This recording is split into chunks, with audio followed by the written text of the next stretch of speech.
Hello, everyone, and welcome back to YuGiOh Stories, where today we'll be looking at the story of SKYSTRIKERs. Again, like I always say, this is my interpretations of the cards and the best type of story slash lore I could come up with by looking at the different types of cards. This is by no way canon, but it is my view and what I believe is a pretty good view of the stories with well, in this case, SKYSTRIKER Ace. So let's begin. We start our story with Ray.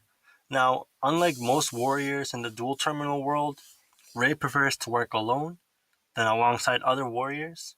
She actually prefers working around machines, which is why she develops all types of different machines to help her along with her fight.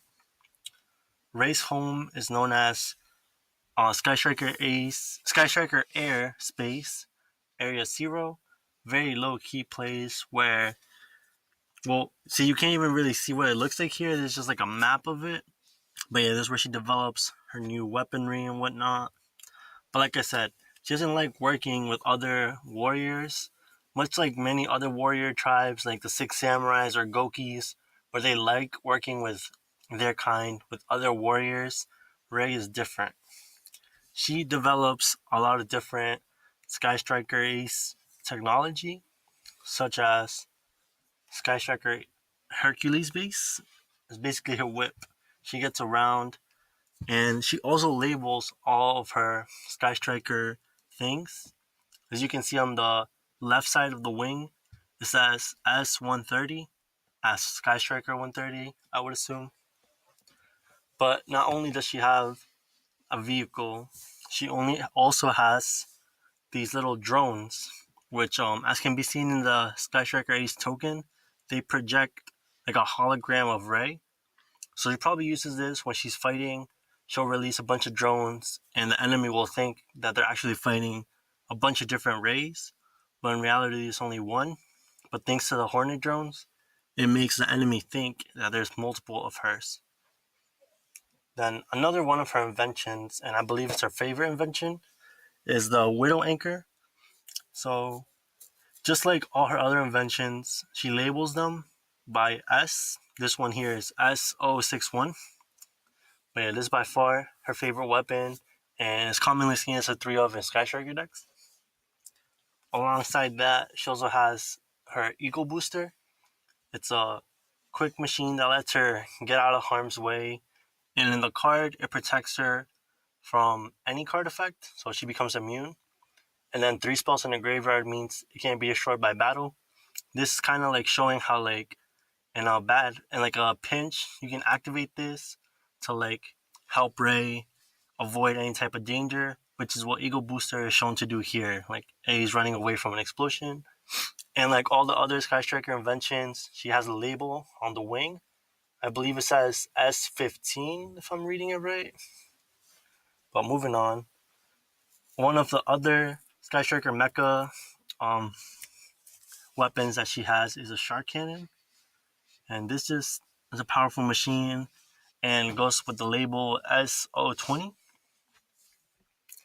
So the way she carries all these machines around is she uses this thing called Mecha Module Multi-Roll. It's a little hexagon type shape. I believe she tosses it somewhere and it kind of opens this like portal into like another realm, and she just jumps through and she gets equipped whatever machine she needs. I believe here, as you can see in the picture, I think it's the Eagle Booster that's being equipped, but I could be wrong. But yeah, that's what I think multi-roll is. It's like something she throws out, jumps through, and her gear starts equipping onto her, or whatever gear she wants to be equipped onto her.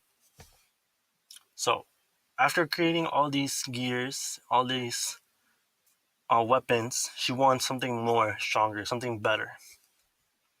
So, she engages and starts building something even stronger. Now, I believe Shizuku's the first armor she builds. As you can see, she labeled it X002.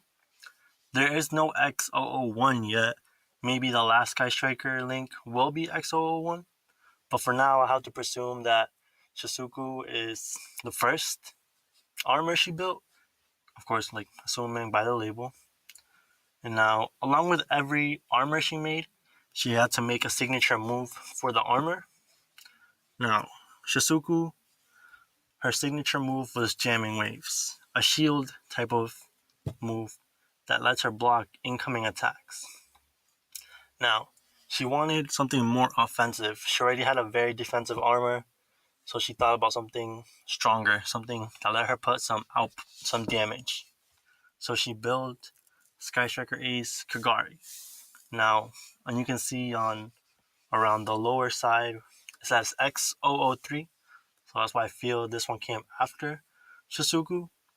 And along with Kagari, she developed a move called Afterburners, where she would launch herself with her sword to just pierce through any enemy that came through her.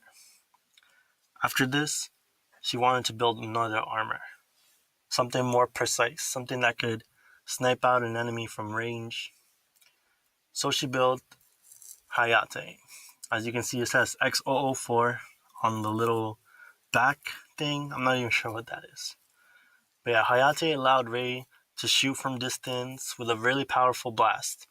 She developed this move into SKYSTRIKER Maneuver Vector Blast, where her armor would kind of like develop into a huge type of cannon or gun. And also, since Hayate is the one to attack directly, this kind of shows how she can just shoot and not even have to worry about the monsters, just go straight to the life points. But yeah, that's just kind of connecting the card effects to like the artwork. And last but not least, after this armor, we have SKYSTRIKER Ace. I believe this one's Kagna. It has only been released in the OCG, and we don't have its maneuver for it yet. But we do have X005, showing that it is the next SKYSTRIKER armor in the series. Who knows if it's the last, and when we get the other set revealed, it'll show XX01. Maybe the next set will show XX06. But sadly, we don't have a maneuver for Kagna yet, which is why I can't show you guys Kagna's maneuver ability. But yeah, this was a pretty short video on SKYSTRIKERs. This is just to me like telling you guys the story behind the artwork and how she developed her armors, and just taking a little bit closer look at the SKYSTRIKER cards. But if you guys enjoy this, if you guys want any more stories, just be sure to post it down below in the comments. Hit that subscribe button if you like this type of content. And I do read every comment. I love hearing back from you guys. It makes me want to get up and do more videos. So I haven't uploaded a lot. It's been kind of busy with Christmas and all. But if you guys like this type of content, like I said, just hit the subscribe button. Let me know down below in the comments what stories you want, or maybe how I can improve, or what I did wrong in the story. But yeah, let me know, guys. And thank you all so much for watching, and peace.